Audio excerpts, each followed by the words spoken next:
Professeur Kamana, bonjour.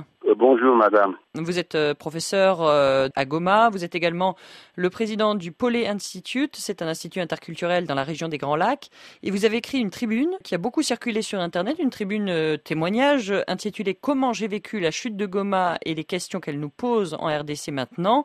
Alors où vous trouviez-vous au moment où vous apprenez que le M23 a pris la ville de Goma? Je me trouvais dans l'île d'Ijuy, pas très loin de Goma, en train de lire un roman de Milan Kundera qui s'intitule La plaisanterie. J'ai eu un coup de fil de Goma où on m'a dit la ville est sur le point de tomber. Et je suis rentré directement à Goma et j'ai continué à lire Kundera au bord du lac pendant que la ville tombait entre les mains de rebelles. Et justement, alors, cette lecture, ça vous inspire un certain nombre de réflexions, et d'ailleurs, vous en parlez avec vos interlocuteurs toute la journée. Je le dis parce que j'ai trouvé comme une coïncidence, de mon point de vue, extraordinaire, entre le fait que je lise ces romans magnifiques au moment même où le pays était dans une tragicomédie. La ville tombe face à un mouvement armé qui réclamait du pouvoir de Kinshasa des négociations sur les problèmes du pays et que Kinshasa réponde en disant pas de négociations de quelque forme que ce soit. J'ai trouvé que cette réponse était une plaisanterie du président de la République au moment où il fallait prendre la responsabilité d'analyser la situation et de trouver des solutions qui ne nous amènent pas à cette tragédie que nous vivons à Goma.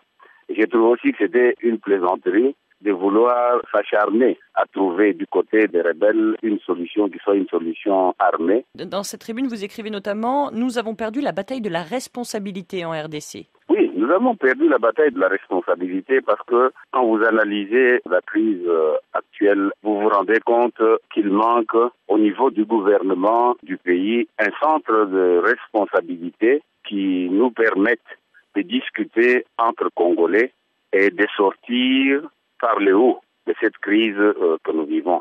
Au lieu de prendre cette responsabilité, nous avons des gens qui crient, qui aboient, qui veulent compter sur la force, qui croient qu'ils peuvent gagner une guerre sans avoir une armée, qui croient que la solution viendra de la communauté internationale, de la MONUSCO, alors qu'on sait très bien que les soldats de la MONUSCO ne sont pas venus se faire tuer pour les beaux yeux des nègres. On a vraiment un sentiment d'une irresponsabilité totale au niveau de la direction de la nation.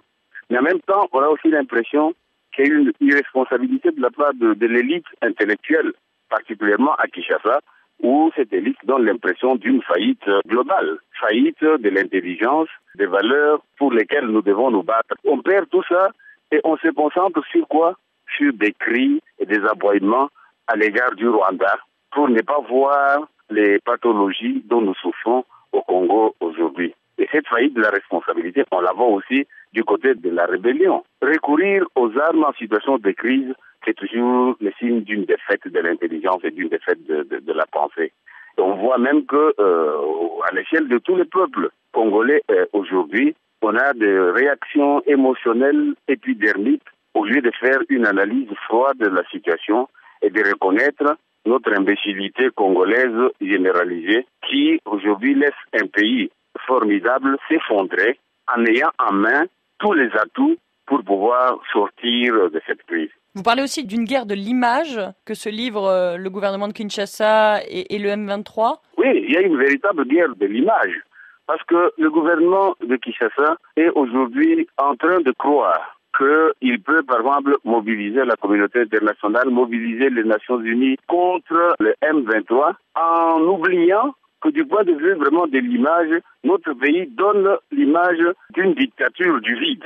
J'appelle dictature du vide un pays qui n'est pas un État, un pays qui n'a pas de gouvernance, un pays qui n'a pas de vision, un pays qui ne donne pas l'impression de vouloir construire l'avenir et qui est vu comme ça dans le monde entier et qui croit qu'avec une image aussi négative, il peut mobiliser les forces internationales contre ses ennemis qu'il refuse de reconnaître comme ses propres compatriotes en les renvoyant tout d'un coup au Rwanda, un pays qui lui a une image meilleure que la nôtre. Comme dit le langage populaire, il n'y a pas match entre nos deux pays. et les contradictions même du discours de Kinshasa. Rien qu'aujourd'hui même, le général qui est à Minova avec les soldats de l'armée congolaise déclare la guerre doit continuer. En même temps, à Kinshasa, on dit on va pouvoir aller à Kampala pour écouter les rebelles.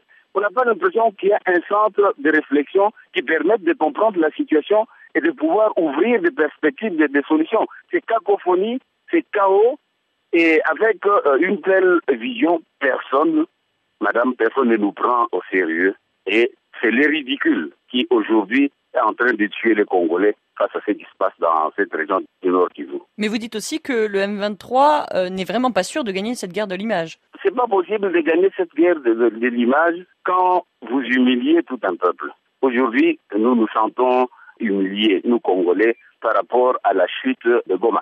Goma était comme un symbole. Goma qui tombe, c'est l'humiliation nationale.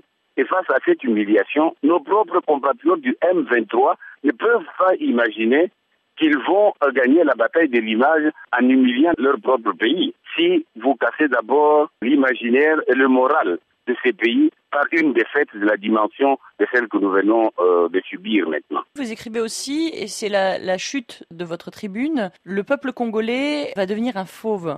Qu'est-ce que vous entendez par là? Oui, quand on se sent humilié comme on est humilié maintenant, on va regarder le M23 avec le regard des fauves acculés. Et ces fauves acculés, c'est un peuple. Ce n'est pas une armée désorganisée, corrompue, comme les FARDC, notre armée nationale aujourd'hui. Non, c'est tout un peuple dans sa conscience, dans sa dignité et dans ses forces de résilience et dans les sursauts d'orgueil. Le M23 pousse maintenant le peuple congolais à ces sursauts d'orgueil. Et il faut, pour moi, éviter cela. Vite négocier en sortant de l'esprit de la guerre et surtout de la volonté de prendre d'autres provinces et de laisser le pays s'effondrer. Ça, les Congolais ne le veulent pas. Il faudrait que le M23 le comprenne. Professeur Kamana, merci. Merci, madame.